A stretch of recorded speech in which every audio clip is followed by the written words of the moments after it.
The Mercedes E450 is a wild ride. It's powered by a 3-liter inline 6 turbocharged engine that's also a mild hybrid. You're going to find it with the 4MATIC suspension, available air suspension system, and so many other incredible features. In this video, you're going to learn everything that you need to know about the 450. The E450 went through some big changes for the 2024 model, and those changes are carried over to the 2025. There are some subtle differences for the 24 to 25, specifically looking at some packages, but outside of that, it's the same beast year over year. Pricing for the E450 starts at $85,000 in Canada versus around $71,000 down in the US. And the price is going to go up depending on which packages you've added on, paint choices, interiors, things like that. The way that this one's spec'd out, it's north of $100,000 in Canada. So a little bit on the pricey side, but you do have the option of looking at the E350. That's got a 2-liter turbocharged engine instead of the 3-liter you'll find in this one. So you'll save yourself a couple of bucks there. This E450 is in the Nautical Blue exterior, and it has the Tonka Brown interior. And the color combination actually works pretty well. I'm a big fan of blue paints, and the deep blue here I think looks solid. There is the option for the night package and a few other exterior highlights that you can change around, which is one thing I do like about Mercedes, is how much you can actually customize as you really start to dive in to a lot of the finer details. Inside of the E450, you're going to find the 4MATIC system standard, and there's the option of upgrading to the Airmatic suspension system. So if you wanted adaptive air suspension, that's available right from the factory. The air suspension system is like driving on a cloud. It's amazing. I think for most people, you probably won't be able to tell the difference, but if you just need that finer touch of driving elegance, that is available as an option. There are a series of different wheel sizes and styles available, something to suit your tastes. At least an 18-inch wheel on the low end, up to an available 21-inch. Those 21-inch I think look mean, but the overall style here is okay. I'm generally not a big fan of like that gloss highlight with the aluminum kind of mixed together. I'd probably want to go for one of the blacked out options myself, but it's going to come down to preference. You do have different AMG styling that you're going to find in the wheels, and then as you flip into the front end of the ride. The front end styling of the E450 is fantastic. The Mercedes logo is wrapped around these chrome star highlights that follow all the way throughout. And there's a lot of technology you're going to find in this ride too. So you're going to have the forward sensing system and a front facing camera. So that gives you a full 360 view. And there are a lot of great safety features, driving safety features you're going to find inside of the ride. One package that I definitely recommend you look at is the driver assistance package. That's going to give you active steering and brake assist, lane change assist, enhanced stop and go, along with active distronic. So that's one of the packages. If you're the type of person where you're going to be driving on highways or interstates fairly frequently, I would absolutely recommend you add on to your E450. Looking at the headlamps inside of the ride, you're always going to find LED lights, but there is the option for the Pinnacle Trim. The Pinnacle Trim gives you a bunch of great features, including lights that are adaptive. So as you go bending around a road, it's going to automatically adjust the LEDs left and right, up and down, in order to make sure that you've got a perfect view for nighttime driving. Underneath the hood of the E450, there is only a single engine choice that's available. And that's this 3-liter turbocharged inline 6. Power-wise, it pushes out 375 horsepower and 369 pound-feet of torque when you just look at the engine. But then there's an additional 23 horsepower and 151 pound-feet of torque that you get from the mild hybrid system. So let's get into sport mode here, and we'll get it back up to highway speed. And 3, 2, and launch control! 100. It's so good. That was fun. Obviously, I'm not pushing it as much right now as if I were on a track, because I'm going to pull off getting closer to 100. But if you hammer down with that launch control feature, it's so good. And using launch control is really easy to do. So just make sure you're in sport mode. You're going to use one foot hitting the brake, one foot on the accelerator pedal, and then that's going to limit you to about 3,000 RPM. You heard it there, it spools up, and then you just take your foot off the brake and boom, have a boatload of fun. And then looking at the warranty inside of the Mercedes world, your basic and powertrain are going to be a 4-year, 80,000 kilometer or 50,000 mile. And if you need that extra peace of mind because you're purchasing and not leasing, you always do have the option of increasing your warranty at time of purchase. Just go in knowing, take your car in for regularly scheduled oil changes, regular maintenance, and the car will treat you well. Filling up fuel inside of the ride is done just along the passenger side here. One nice thing is that when the car is locked, the fuel door is also locked. So you just have to unlock in order to be able to hop inside. You are looking at using a minimum 91 octane inside of the ride, similar to a lot of other Mercedes vehicles. If you use a lower octane fuel, like an 87 or an 89, it can lead to engine knocking and other problems, which could lead to warranty issues. So just do yourself a favor, fill up with a 91 octane at a minimum. You can go higher than that, you just shouldn't go lower. When you look at the overall fuel economy inside of the ride, I've actually gotten surprisingly good economy considering that this is a 3-liter turbocharged engine. Picking the car up is about a 60-kilometer trip and mostly highway driving with stop and go. I was averaging about 6.5 liters per 100, which is amazing. Having said that, I was going the speed limit. I'm not a really aggressive driver inside of these press cars, so if you're the type of driver where you're hammering it at every green light, and if you're just overall aggressive, you will use a little bit more fuel. But if you're a little bit more mild-mannered, you're going to get pretty good economy inside of this car.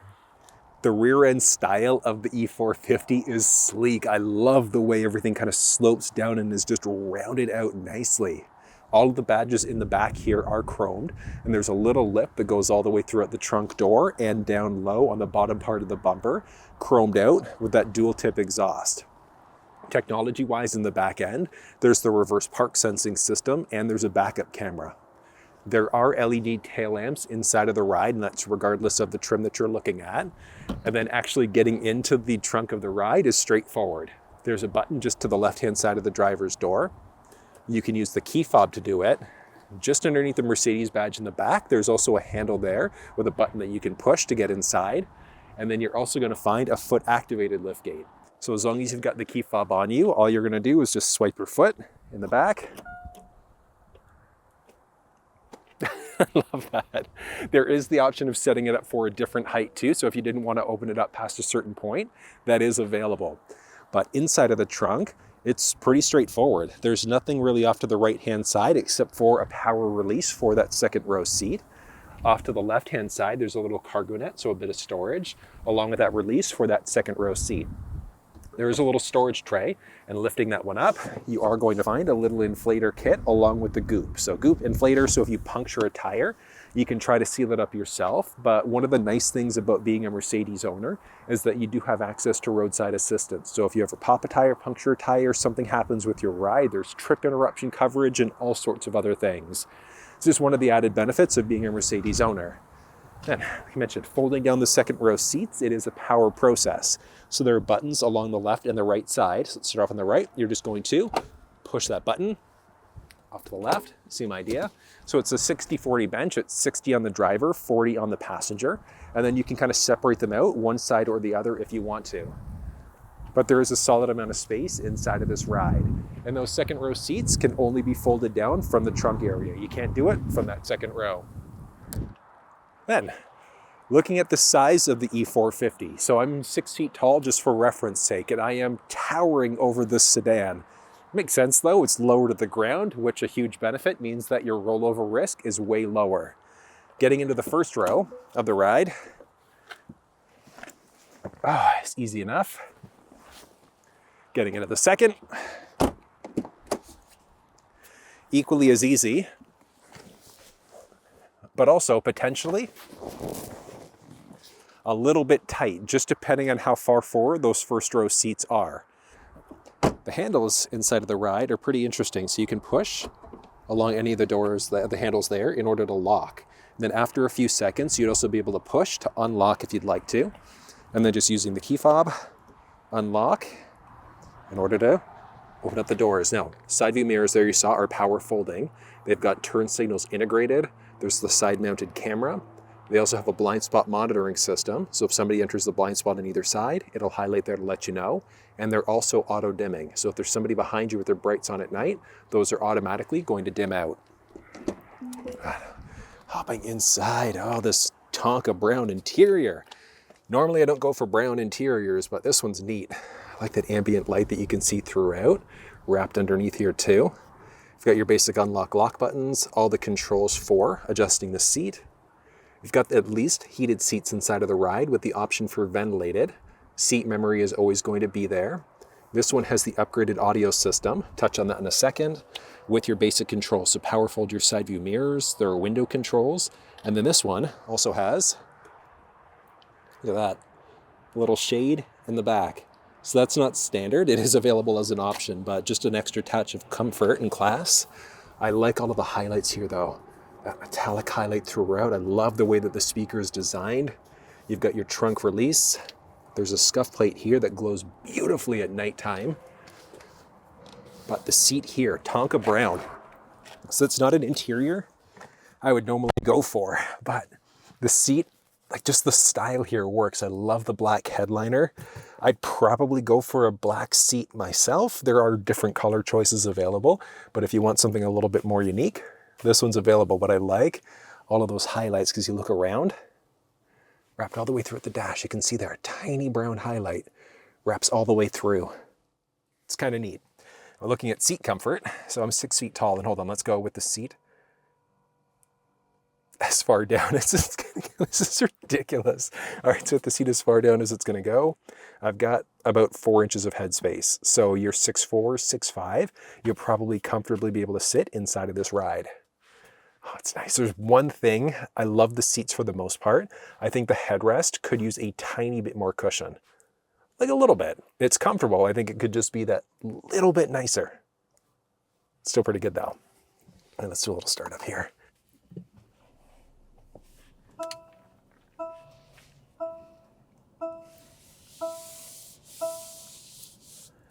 Taking a peek at the steering wheel as well as the cluster screen inside of the Mercedes E450. And in this video, you're going to learn everything you need to know about the buttons, etc. So first thing, we're going to start off with the steering wheel adjusting, which is on your left-hand side. So in the steering wheel column there, it's power telescoping. So in, out, up, and down to find that perfect position for you. Once you do, you release it and you're set to go. What I'd also recommend is after your steering wheel is set up, get your driver's seat set up the way that you'd like to, get your side view mirrors set up the way that you'd like to, and once that's all done, you're then going to hit M and then 1, 2, or 3 in order for it to remember your own personal profile. It's very useful if multiple people are driving the vehicle.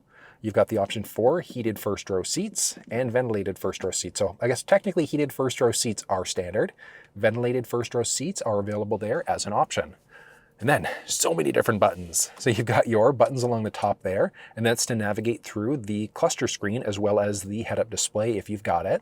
And then you've also got your cruise control settings. So you toggle cruise control on by pushing on there. You could then set by pushing up or down. You could then increase or decrease. So it's 5 miles or 10 kilometers per hour at a time. So it's going to bring you to the nearest 0 kilometers an hour or the nearest 5 or 0 miles. So as an example, let's say if you initially set it at 37, you push up, it's going to bring you to 40, 50, 60, etc. for kilometers, and then it's going to bring you to 40, 45, 50, etc. for miles.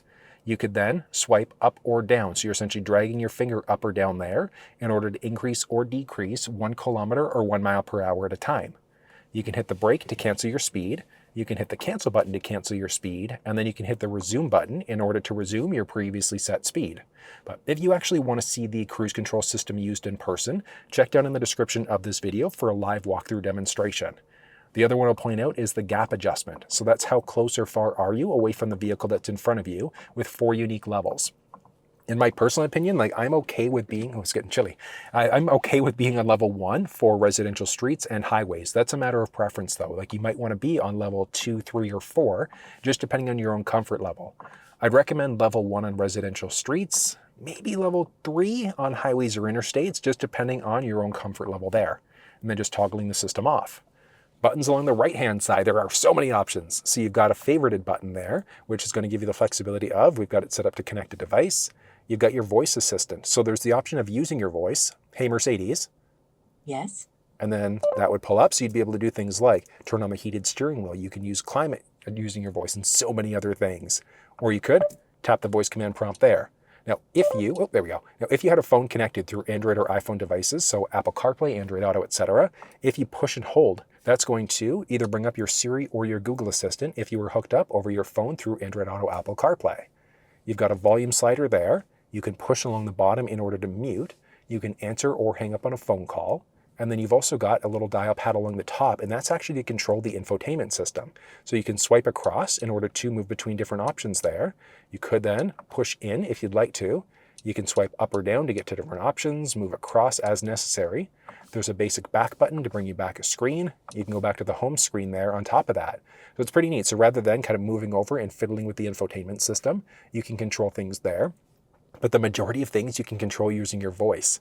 Hey, Mercedes. How can I help? Turn on the heated steering wheel.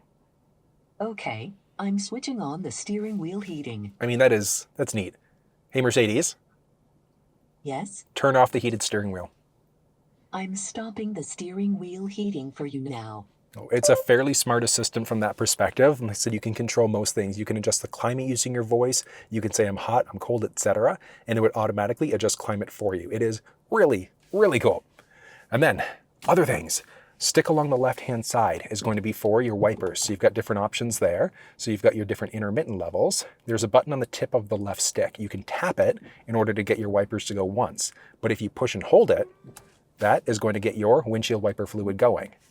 You can then pull towards you in order to be able to flash your high beams. But as of right now, I'm actually in the auto mode. So you've got your auto mode that you're going to be in the majority of the time. So if the vehicle recognizes high beams are needed, it turns them on automatically. Now, you can't permanently lock your high beams out in the auto mode though. So at night, it's going to flip them on automatically.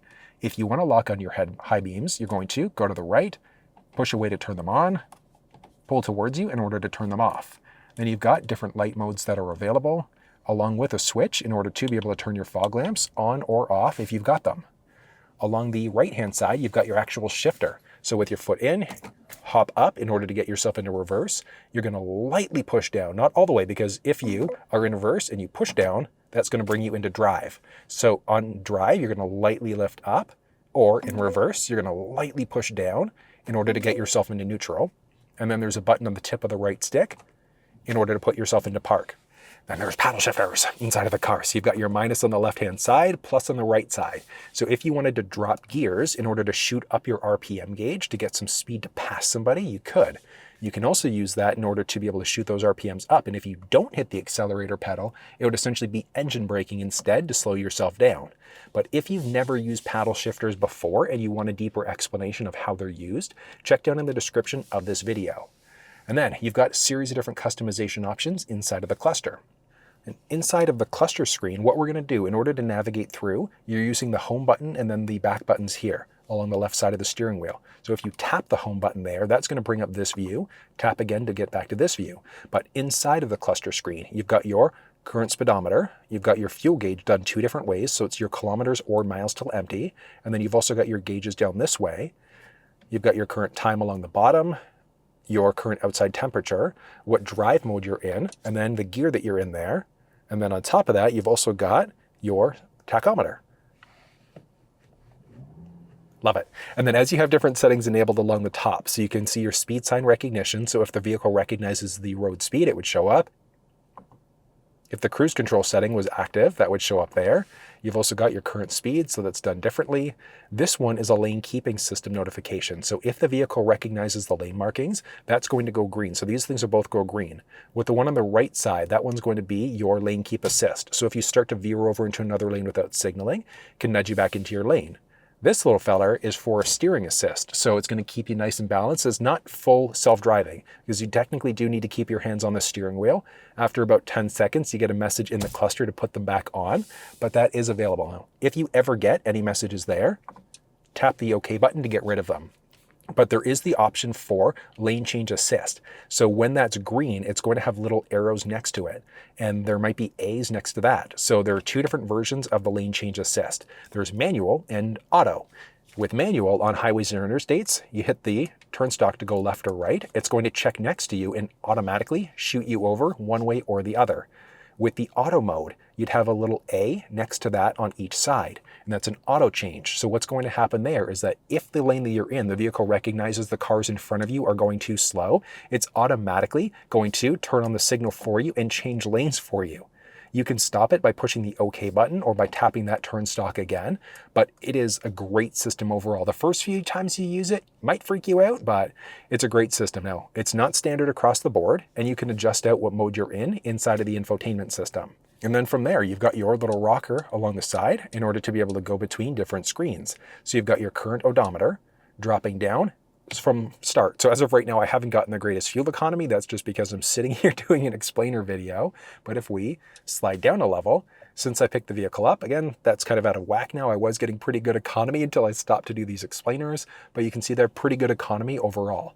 Since this is a mild hybrid, one other thing I forgot to point out, the 2 gauges along the bottom here. So if it's using that 48 volt battery, so if it's using the hybrid side of things, you're going to notice your power gauge adjust here.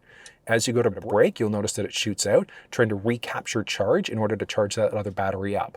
But it's a great system overall. If you're just coasting on the highway, it works incredibly well. Like the fuel economy that I was getting on the highway, I was looking at 6.5 liters per 100. It's amazing.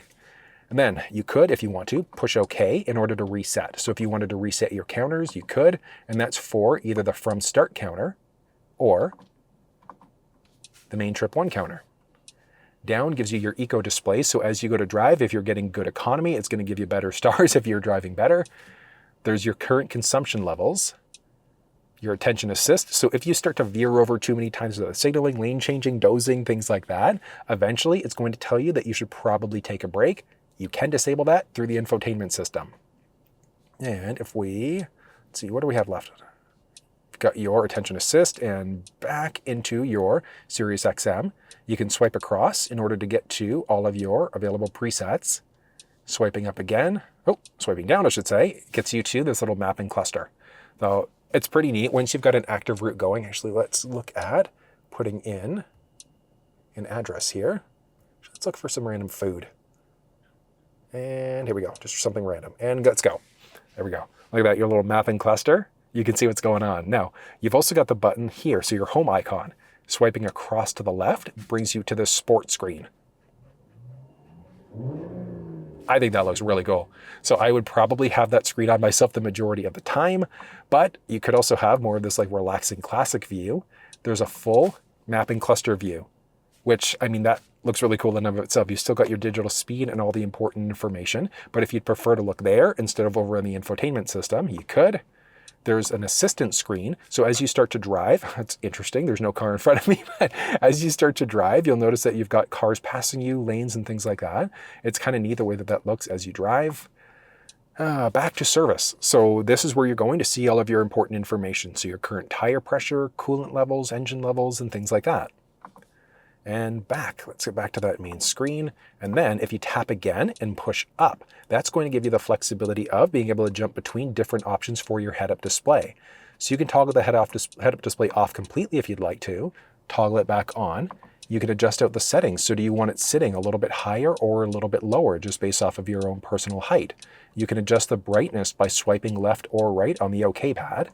And then there are a few different views available. So you've got a basic minimal view, there's a sport view, and then there's also your standard view. I'd personally stick with the standard view because you get so much information. So you've got your current road speed, your current vehicle speed. If you've got an active route going, that would show up. All of your different keeping systems and things like that, your turn-by-turn directions, etc. It's actually really neat. If you cancel out your route, you'll see a few of those things disappear. But I love the head-up display overall. And like I said, you've got the flexibility of toggling it off if you want to. Taking a peek at the infotainment system inside of the Mercedes E450, and you're going to see a similar setup in a few other Mercedes vehicles. This is the only infotainment screen you're going to find, and one thing you might see is there's a side screen here too.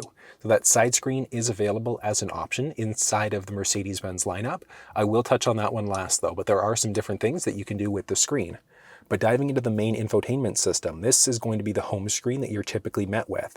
You can tap the car icon in order to go to some different options, strictly for factory navigation. You can search this way. Along the top, you've also got other options, so voice commands, loop recording, so there is a dash cam inside the vehicle. There is also a top-mounted camera on top of that. I'll show you that one a little bit later. You've got all of your connection options and then your date and time, and you can edit all of these things out if you'd like to. But we'll touch on editing that out last. Along the very bottom are all of your climate control settings. So you've got the flexibility of adjusting your climate here. I like the little animations that they do, and that's for all of them. They kind of like bounce around, which is kind of neat. You can go to an auto mode. You've got other options here for different climate control settings. And then you've got your back button there. So if you're on any page outside of the home page, you can hit back to go back there. You've got your home page, which will launch you into this icon view. You can change between song stations this way if you'd like, max defroster, and then the passenger side climate. So let's dive into factory navigation. You do have full pinch to zoom capabilities with 3D options, so 3D, 2D, etc. So you can change up your headings. Along the screen, you can search for addresses that way. You can look for previous destinations, favorites, point of interest icons. You can start typing in addresses too. There we go. So we've got different options here, and let's get one that's a little bit further away. So let's go here. You can look at different route options. So if there are different ways, so it's just a single way to get to that location, but there were different routes that you could take. It would show you different options. You could filter out if you wanted to avoid highways, toll roads, carpool lanes, things like that, and hit done. And then just tap start. And then from there, let's say if you wanted to add different destinations in, you could search for another address.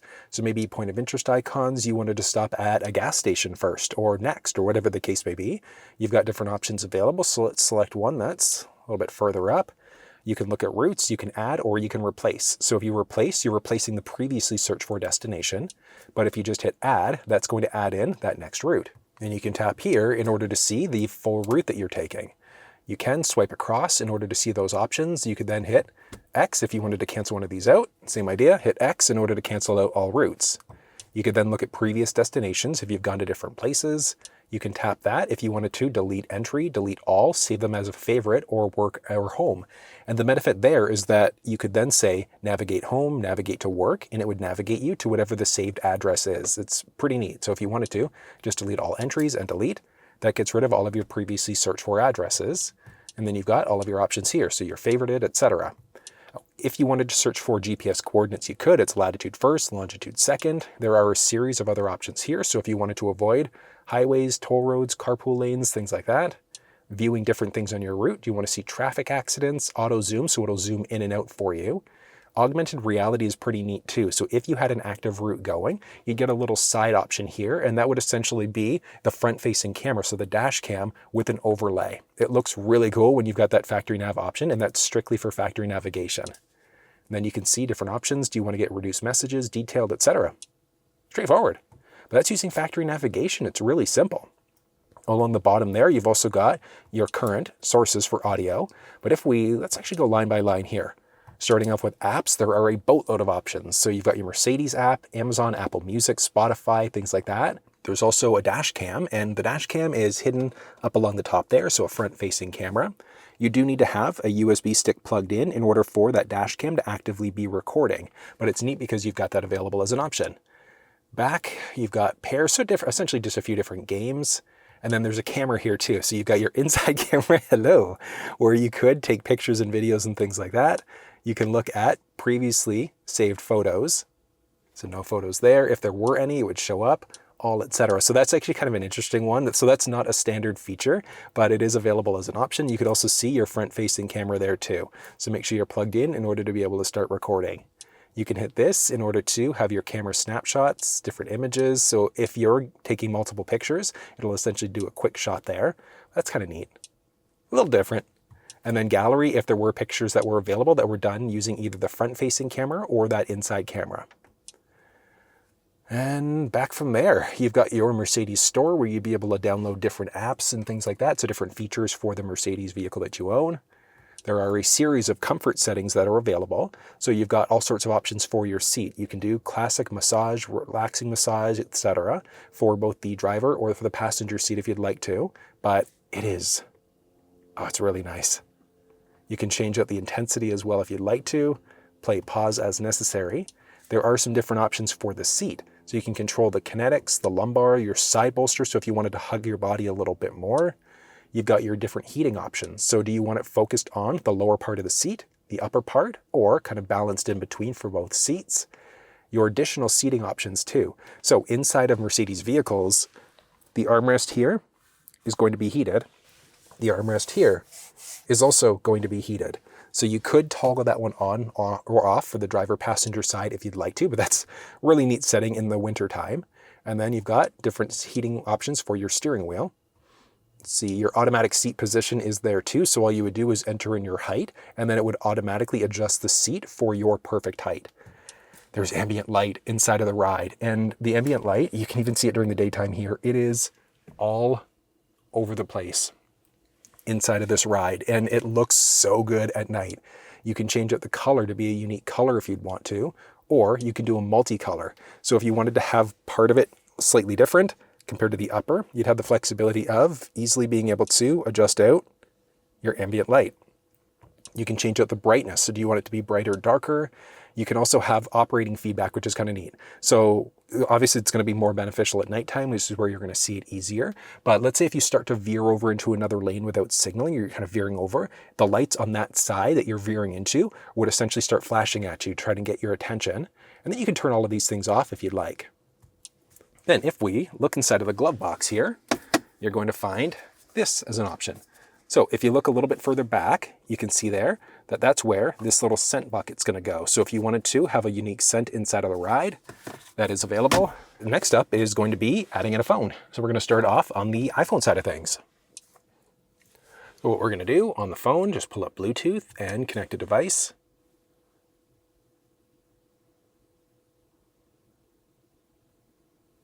There we go. And we've got that popping up, and just going to click through. And pin numbers match up. So let's go ahead and pair, and then yes, do you want to allow access to contacts and favorites? This is not my car, so I'm definitely saying no to that one. And we are fully connected. You could stop here. So you're connected over Bluetooth, so you can make phone calls and you can stream audio. But you do have the option of using wireless CarPlay. It is backwards compatible, so you just need a USB-C cable, plugging yourself in down the center there in order to be able to use it. But let's go ahead and use CarPlay. Let's just, start CarPlay, and it'll take a second here. Boom, look at that. And we are fully connected to Apple CarPlay. So you've got your full screen layout there. Along the top, this is for Waze, so the map application that you're in. Along the bottom, you can tap there in order to get to this kind of little split screen. So this is the home screen for Apple CarPlay. You can tap there to get to an icon view. You can swipe across, or you can tap in order to get to one or the other. So this home screen for CarPlay is kind of customizable. You're always going to have whatever map was open last there. Your search box will always be there, and so will the audio application that you're listening to. Then this one would be your calendar notification. So if you had a calendar notification coming up today that hasn't passed yet, that would show up. If you don't have one showing up, then the search box and the audio box would be stretched across the side there. You've got your current time, which map was open last, your audio application was last open, your miscellaneous application, and then your current connection and battery levels too. If you tap that button again, gets us back to this screen. You've got a few options here too for maps. You've got Apple Maps, Google Maps, and Waze are all available as options. I'm personally a bigger fan of using Waze because as you start to drive around, if there are hazards, speed traps, things like that, people are pretty good at marking those things off. And then you can also mark things off. So if you notice that there's a speed trap, if there's a crash, hazards, things like that, you can give other drivers a heads up. Live One's a radio app, Hoopla's a library app. There are all sorts of apps that are available for listening to audio. Now, one thing to point out is that you do have video playback that's available inside of this screen, not inside of Apple CarPlay though. So it's done through USB, but you've got that available as an option if you'd like. On the steering wheel, if you tap the voice command prompt, that's going to be the command prompt for the Mercedes vehicle itself. If you do a long push and hold, that's going to bring up your Siri assistant. So a short button push is the assistant for the vehicle. Long button push and hold would be for that Siri assistant. Then you've got the flexibility of customizing the layout of these icons. So back on your phone, if you jump into your settings, go into General, and then CarPlay, find your vehicle. You could then forget it, customize, or turn CarPlay off. But let's say if you can't even get to this step because CarPlay's not working. Check down in the description of this video. I've put together some walkthroughs on what you can do to try to fix CarPlay if it's not working properly for you. But to customize these icons now, all you're going to do is just drag and drop whatever icons you'd like in whatever order you'd like. Anything with a minus next to it, you can remove it from the screen. So it does get rid of it. You can just keep on customizing if you'd like to, and you can add these apps back in. So anything that you've deleted. Now, if you've played around with the layout too much, you're not a fan of what you've done at all, along the top side of the phone, there's a reset button. So you're going to tap reset, reset, and that's just going to bring you back to that factory default layout. You can tap the home button there to get back to the main home screen for the vehicle. You can then tap Apple CarPlay along the top in order to hop back into CarPlay. Straightforward. Now, if we have audio playing for a second there, hop back home, you can see it's now defaulted to the audio on your device. And now we can search between different sources if you'd like to. You could tap again through there in order to get back into Apple CarPlay specifically for audio. Straightforward. Then if you tap back home into your phone, that brings you up to your call list, number pads, back into CarPlay if you'd like. Or if you tap this little feller, that's going to bring you up to connected devices and contacts. So if we tap on devices, you've got the iPhone that we've connected. Currently connected over CarPlay. If you wanted to, you could disconnect from CarPlay and then you're just reconnecting over Bluetooth. Really straightforward to do. That's how you set up Apple devices inside of the Mercedes E450. Setting up Android devices is the exact same process. So if you weren't on this screen, you'd tap your phone there. If you hit the home icon, hop back into your phone, you're just going to tap the devices there and then connect a new device. You can connect your... How may I help? Right from there, just going to tap on the device name. That does happen sometimes. Perfect. And pin numbers there match up. So let's go ahead and pair. And same idea. So you're stopped here if you want to. You can stop and you're connected over Bluetooth for phone calls and for audio streaming. But you've also got wireless Android Auto. But on your phone here, it's asking, do you want to allow access to contacts and messages? It's not my car, so I'm definitely saying no to that one. But I also want to use Android Auto. So let's go ahead, accept and start. And it'll take a second here in order to connect. Boom. Look at that. Welcome to Android Auto on your phone. So just go ahead and continue. And a few seconds in, and we are fully connected. Look at that. So Android Auto, you've got this little split screen when you first launch. On the outside, you've got your current connection and battery levels, some miscellaneous apps, your voice assistant, which you can activate that way, or long button push and hold in order to activate it that way.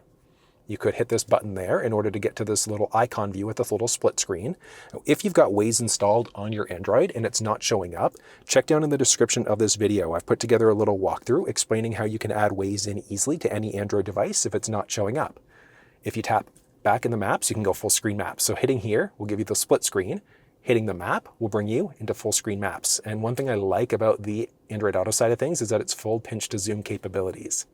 You can tap there to get back to the home screen, tap again to get back to that screen, and then on your phone, you can customize the layout of the icons here a little bit. So if you search for Android Auto, go into Android Auto settings, you've got all of your options that are available. So all we're going to do is tap on Customize Launcher, and you've got all of the available options. Anything with a check mark next to it, you could remove it from the device if you'd like to. Button push in order to add it back in, and then you could drag along the top there if you wanted to customize the layout of these icons. And it's not dynamic, so in order for these changes to come into effect, you just have to go back home, tap on your phone, you're going to go to your settings there, devices, and then you're going to disconnect from Android Auto. You're going to reconnect to Android Auto. It should take a second to launch in, and there we go. And the changes that we've made have now come into effect. So straightforward there. If you hop back home, then you've got the flexibility of hopping back into your available devices. You can be hooked up to either Android Auto or Apple CarPlay, not both, but you can do a mix and match. So let's say if you wanted to have one phone where you're connected for phone calls and the other phone where you're connected for media, you can do that. So you can kind of do a little mix and match there. If you hit the three icons, you can then delete devices. So if you didn't want either phone on the vehicle anymore, just tap, delete, and yes, and you're set to go. And it's that easy setting up Android and iPhone devices inside of the ride. And we've got our radio. So you've got all of your favorited stations, SiriusXM, AM, FM, built-in radio there too. You can easily swipe across to any of these options. Now, if you wanted to, SiriusXM, let's go to just like a random station here. Hold on, let's mute out there. And you're on a new station. If you wanted to, you could tap the star icon and that's going to add it to your favorited list. So you can see all of the options here, like so many ways you can get to your favorites. If you wanted to, you could tap any of these and you can either edit it or delete. So editing allows you to move all of your favorited stations up and down if you'd like to. Press OK, or if you wanted to be able to delete stations, you'd have that flexibility. So delete individual entries or just hit edit in order to be able to easily delete addresses or save stations that way. You can search for different stations, you can browse for different stations, so all of your category views. Same thing for AM, FM, so you can see all of the stations that are available. So if you're new to an area, definitely beneficial to go through here, and then anything with a star icon next to it means that it's a favorited station. And that's the same thing for AM, FM. You can search, you can browse, look at favorites and things like that. Straightforward. If you tap on that, it's going to give you kind of like a fuller screen. Tap again to get rid of it.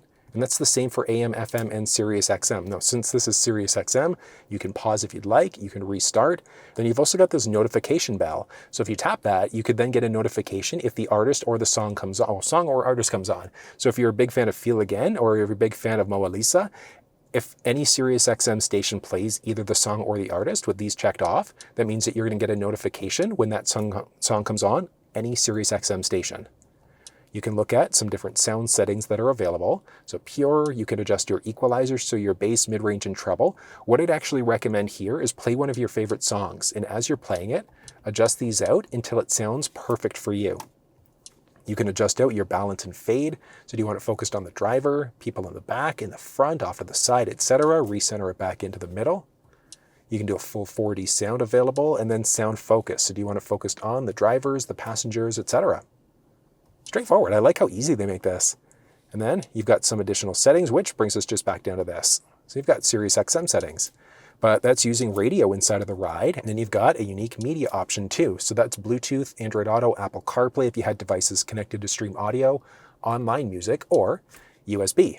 So USB here, you could play audio if you'd like to, but you can also, if you've got that USB stick with MP3s on there, or MP4s I should say, you'd be able to watch full videos on this screen.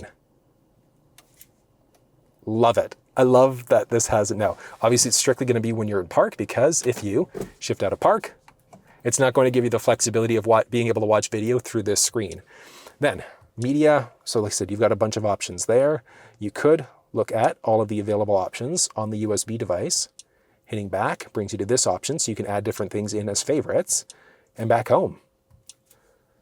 There are routines that you can set up. Now, the routines are kind of neat. It's like if and then statements. So if you've ever done computer programming before, that's exactly how it works. So during specific conditions, so on certain days, let's say Monday to Friday, at a certain time, if you wanted to, so let's say at, 8 o'clock a.m., you're going to add that in, and then you're going to add an additional condition or add an action. So Monday to Friday at 8 a.m. until 8:30 a.m., what do we want to have happen? Do we want to have your comfort come on? Do you want your ambient light to come on, your massage, your seat ventilation, heating, things like that? So you can essentially set up preconditioning schedules specifically for the vehicle. It's pretty neat because you can't remote start through the key fob. That would be done through the Mercedes app, but you'd have the flexibility of adding different conditions into the vehicle if you'd like to. It takes a little bit of getting used to these, but just play around with it a little bit because you can see different things. So you hit a certain driving speed, certain things will happen. It's actually kind of neat the way that Mercedes has done that. From here, series of different settings, which we'll touch on last. There's some info settings too. So your vehicle or your engine. It actually looks really good when you're actively driving. You can see your pitch and roll status, your acceleration, braking, etc. And then all of these additional values. You can see that all through the cluster screen anyways, but I just like that it's laid out slightly differently. Different devices. So if you had devices connected, they would show up there. And then there's a built-in web browser too. So if you've got an active data plan for the vehicle, you'd then be able to look at, actually I wonder if this is going to work. Oh yeah, no internet connection, so that's not going to work. But if you had an active internet connection, then you'd be able to watch videos and things like that right through the screen through that browser. It's really neat. And then back to settings. So starting off with your assistant settings, you've got Active Distronic and a few of these other systems that do require an additional package for them to show up. But these ones, you've got your adaptive cruise control system, and it's essentially on steroids because it can automatically increase, decrease the speed as necessary. It can change things up based off of whatever drive mode that you're into as well. So adopting the speed limit is kind of neat because what happens is, let's say if the speed goes from 60 down to 50, it can decrease your speed automatically. If it goes from 50 up to 60, it can increase your speed automatically too. Or you can just toggle the whole thing off. Steering assist, if the vehicle recognizes the lane markings, it's going to keep you perfectly balanced in your lane.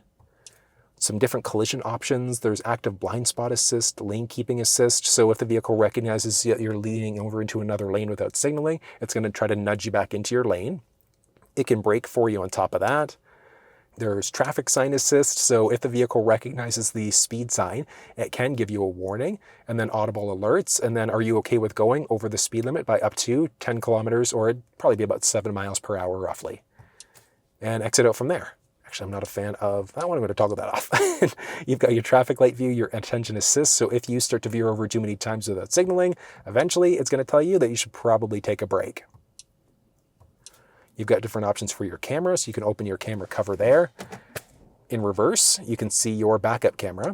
You can see your front-facing camera there. There are side-mounted cameras.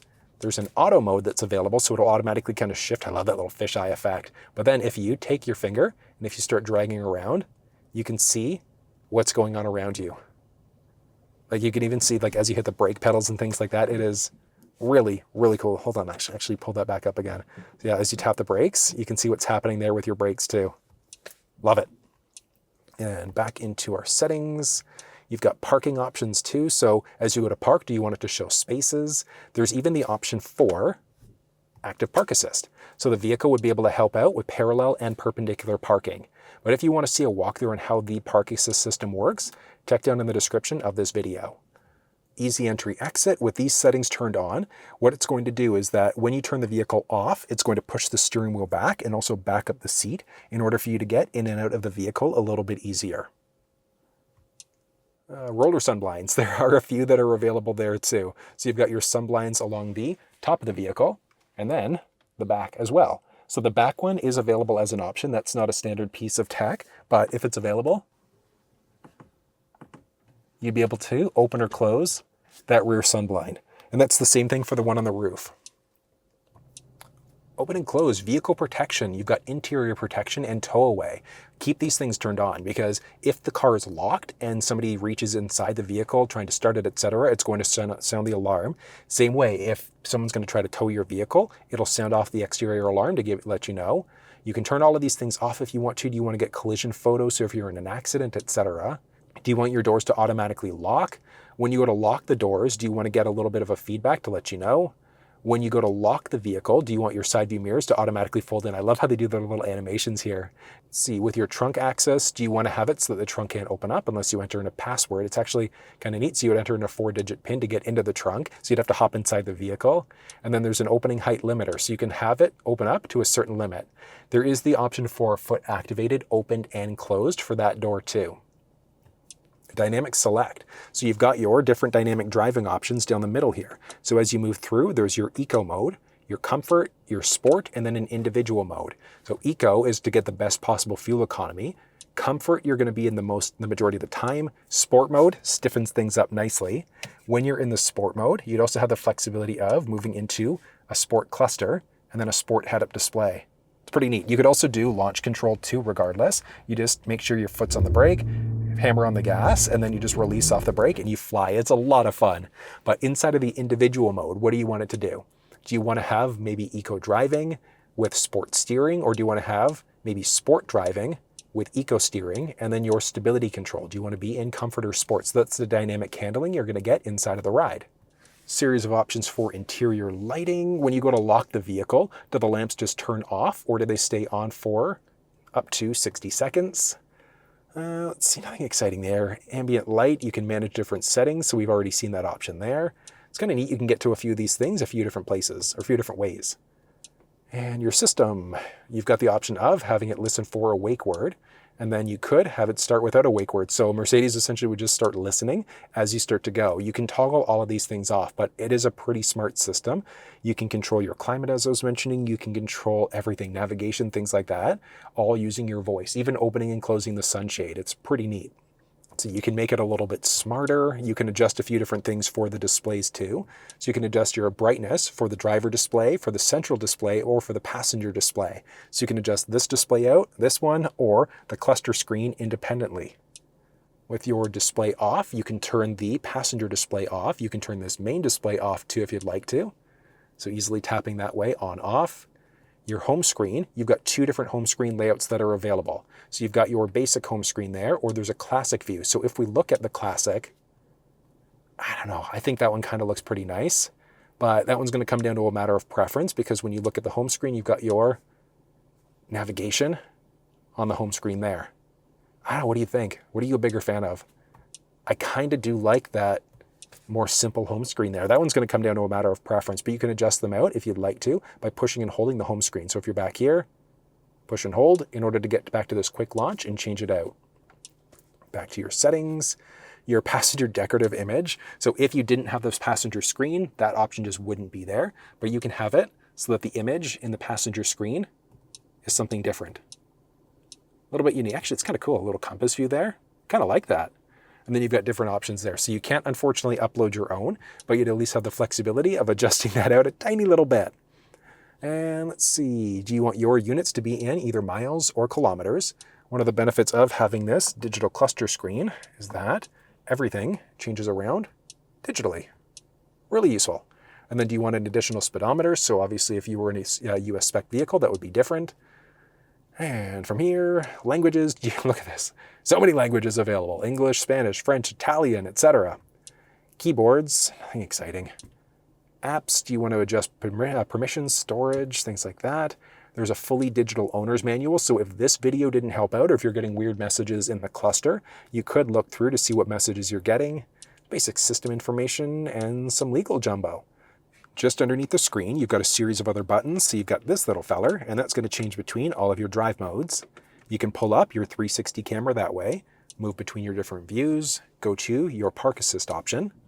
There's a quick button there in order to get to this quick launch tray. And actually, that's one I didn't point out. So along the top of the screen, you've also got this little tray that you can pull down in order to adjust a few things. You can toggle your head-up display on or off, look at Parktronic, tow-away alarms, and things like that. So you've essentially got a hot button push in order to get to different options there. You can either swipe down on the screen or tap the button there in order to be able to show it. You've got your four-way blinkers, power button in order to turn off your displays. You can mute out audio down this way, and then you can also swipe across in order to be able to adjust your audio. Now, the passenger screen is an option inside of a number of Mercedes vehicles. So with the screen, you could toggle it on if you'd like to there, and it gives you options. So if you wanted to have the passenger do things, they could navigate instead. So rather than you doing it, they can start looking for point of interest icons and things like that. So if you wanted your passenger to be able to set you up to go on different routes, you can see there, it pulls it up kind of simultaneously there. You could exit out. So this is one of the benefits of having the screen. You can have the passenger go through audio if you wanted to, different media. So if you wanted your passenger to be able to watch media, USB stick with MP3s would be the option there. You'd have that flexibility. And back out, hopping back home. Actually, they even through media, like they can go through Bluetooth, online music, and so many other things. And that's the same with radio. So they can go through all of the options there. They can adjust out a series of different apps. So if they wanted to look through all of your apps there, look at the camera, gallery, etc. They can adjust out comfort settings specifically for their seat. So if they wanted to have a relaxing massage, adjust out the seats for different things, for lumbar, adjust ambient light, things like that. And then there's also info settings in the browser. So the passenger would have the flexibility of using all of the features essentially of the infotainment, just kind of shrunk down so it's focused on them. From there, you can also mute out audio if you'd like to. You could have it playing through the speaker system inside of the vehicle. You can mute it out. And then you could also tap there in order to be able to connect headphones. So if you had any Bluetooth-enabled headphones, you'd be able to connect them for the vehicle. And then the passenger would be able to listen to audio, watch video, and things like that through the screen without interrupting the driver. And there are hot button pushes to get to any of these options. You could then toggle the screen off. So you can go to just to display off to just get rid of the screen. Or if you'd prefer getting that decorative image, you'd have the flexibility to do it. Up overhead, you've got an auto-dimming rear view mirror with the home link system. So if you've got a garage door opener at home, you can easily program it in. On top of that, you've got all of your controls for your cabin lights, so turn them all on, etc. Turn them off when the doors are open. And then there's also a little control here. And this is going to be for the sunshade. So there is, it's technically classified as a panoramic, but I'd say it's a dual, like a split roof instead. As if you see there, you've got kind of that dual functionality. So you swipe across, you can pause it at any point or keep on swiping, but you can see there, opens up that little back shade and the top. Opening the rear roller sunblinds. There we go. Mercedes listens as well. It's kind of cool. From there, you can also do a little swipe away in order to be able to open up. It's snowing outside, so I'm going to close that. But it just opens things up so nicely inside of this car. And what do you think of the color choice? So I normally wouldn't go for a brown interior, but just the way that this one looks, I'd still probably go for black, but if somebody gave me this car, I'd put up with this. Not bad. Actually, love has more hits on Google than heck. So Mercedes does listen sometimes there. You can also just, let's do a reset there. So this is the way. Say that again, please. I cannot. This is the way that I would traditionally drive. So let's hop back into that second row. Ooh. Let's see what's going on space-wise. All right, so space feature-wise, you've got manual sunshades along the door. There's the option for heated second row seats with a speaker there. So there is a 17 speaker system inside of this ride. You've also got some door storage. Ooh, on the inside. So I've got the driver's seat set up for myself being 6 feet tall. And inside of the second row, I've got a good amount of knee space, foot space, and head space is a little tight, but I mean 6 feet tall and I can sit back here. So I probably have about a half an inch, maybe an inch of head space. So not the most amount of space, but it's comfortable. And unless you've got kids, because I mean, you've got all of your anchor points down low, top tether points up high if you need them. There are cup holders built into the seat here. It's interesting though, so you do a single push, that kind of unlocks it. You got to push in lightly and then release. And that's going to let you get access to the cup holders. And close it up. But outside of that, feature-wise, you've got a handle, hook, and a light along the passenger side and the driver's side. So a little handle, hook, and a light. There's some map pockets behind both the driver and the passenger side. You're going to find a little storage. And then down low, there are 2 USB Type-C ports too. So those ones are strictly going to be for charging. But overall, I think that Mercedes has done a pretty good job here. Spacing, like I said, is pretty good, not the greatest, but I mean, at the same time, if you're a business class customer, you've got somebody driving you around, or if you've got kids, there's more than enough space here if you need it. All the handling that you get inside of Mercedes vehicles in general is so good. Hold on, let's do a little circle around here. It's so good. Just hugs like so tightly.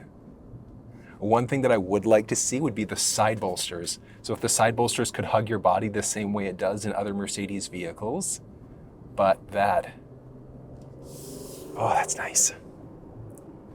No complaints. No complaints at all at the overall handling there. This is why there's no stop sign, fella. It literally says no stop. What I need is more important than the rules of the road. This Mercedes has the regular 4MATIC This Mercedes has the 4MATIC suspension, which is fantastic all-wheel drive handling, but there is the option for the Airmatic suspension system too. So that Airmatic suspension system, it's going to be an adaptive suspension, and it just handles so nice. It's like you're driving on a cloud. It does feel like that inside of this car. Now, this one has pretty much every available feature too, so that might have something to do with it. But there is going to be a difference between the traditional suspension setup, the regular 4MATIC, and then the Airmatic suspension system. Let's do a little bit of en route handling here. Ooh, sport mode.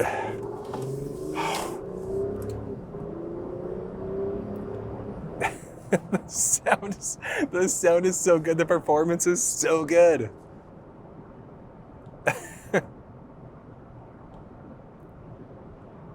Oh, that handling. Handling is great. The cabin noise, so this does have active noise cancellation, and you can tell you get a little bit of ambient road noise, but it is not bad by any stretch. Oh, that's pretty neat. That's pretty cool. And that was everything you needed to know about the Mercedes E450. You can find all of the build details for this sedan down in the description, along with links off to Mercedes Canada and US. But if you found this video useful, give it a thumbs up, share it with someone if you think they might find it helpful. And until I see you next time, take care. The Mercedes E350, no, this is the 450. Damn it. Having said that, the 4MATIC is incredible by itself. What? Oh, there you are.